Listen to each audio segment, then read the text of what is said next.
నమస్తే 99 టీవీకి స్వాగతం. నేను రవిశంకర్ వెళ్ళ. ఆంధ్రప్రదేశ్లో గెలుపెవరిది, ఏ స్థానంలో ఎవరు గెలవబోతూ ఉన్నారు తెలుసుకోవాలంటే జూన్ 4 వరకు వెయిట్ చేయాల్సిందే.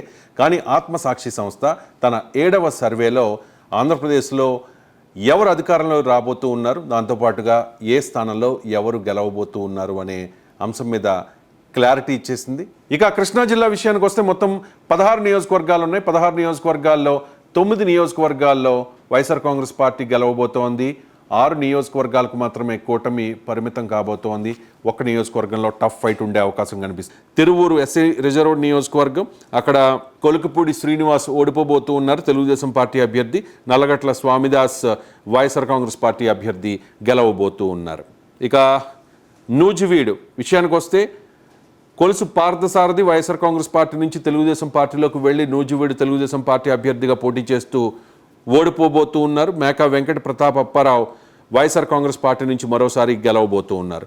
గన్నవరం విషయానికి వస్తే అక్కడ తెలుగుదేశం పార్టీ గెలవబోతోంది. యార్లగడ్డ వెంకట్రావు అలాగే వల్లభనేని వంశీ వైసీపీ తరపున పోటీ చేసి ఆయన ఓడిపోబోతూ ఉన్నారు. గుడివాడ కొడాలి శ్రీ వెంకటేశ్వరరావు అంటే కొడాలి నాని గెలవబోతూ ఉన్నారు.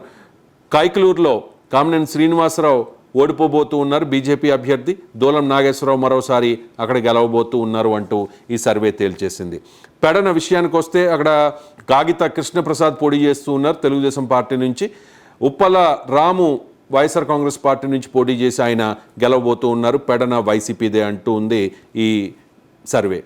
ఇక మచిలీపట్నం విషయానికి వస్తే కొల్లు రవీంద్ర పోటీ చేస్తూ ఉన్నారు, మాజీ మంత్రి.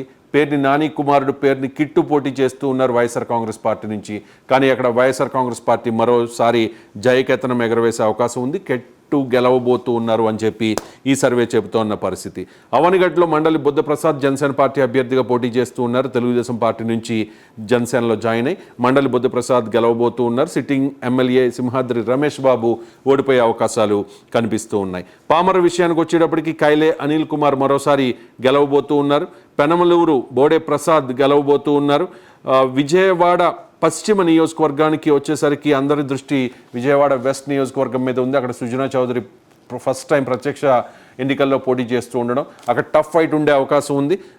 సుజనా చౌదరికి అండ్ షేక్ ఆసిఫ్కి మధ్య టఫ్ ఫైట్ ఉండే అవకాశం ఉన్నట్టుగా ఈ సర్వే చెబుతోంది. విజయవాడ సెంట్రల్ నియోజకవర్గానికి వచ్చేసరికి బోండా ఉమ గత ఎన్నికల్లో 25 ఓట్ల తేడాతో స్వల్ప ఓట్ల తేడాతో ఓడిపోయిన బోండా ఉమ అక్కడ గెలవబోతూ ఉన్నారు. వెల్లంపల్లి శ్రీనివాసరావు ఓడిపోయే అవకాశాలు ఉన్నాయి. విజయవాడ తూర్పు విషయానికి వస్తే దేవినేని అవినాష్ గద్దె రామ్మోహన్ రావు చేతిలో గెలవబోతూ ఉన్నారు. గద్దె రామ్మోహన్ రావు చాలా సీనియర్ నాయకుడు, తెలుగుదేశం పార్టీలో అప్రతిహతంగా ఆయన విజయాలు సాధిస్తూ వస్తూ ఉన్నారు.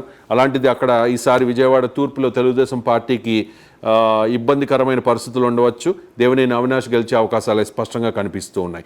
మైలవరం విషయానికి వస్తే వసంత కృష్ణప్రసాద్ తెలుగుదేశం పార్టీ అభ్యర్థిగా పోటీ చేస్తూ ఉన్నారు. వైఎస్ఆర్ కాంగ్రెస్ పార్టీ నుంచి ఆయన తెలుగుదేశం పార్టీకి వచ్చేశారు.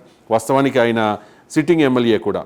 అక్కడ తెలుగుదేశం పార్టీ గెలవబోతోంది. నందిగామ విషయానికి వచ్చేటప్పుడు తెలుగుదేశం పార్టీ నుంచి తంగిరాల సౌమ్య గెలవబోతూ ఉన్నారు. జగ్గయ్యపేట సామినేని ఉదయభాను వైఎస్ఆర్ కాంగ్రెస్ పార్టీ నుంచి. ఫలితాలు రావాలంటే జూన్ 4 వరకు వెయిట్ చేయాల్సిందే.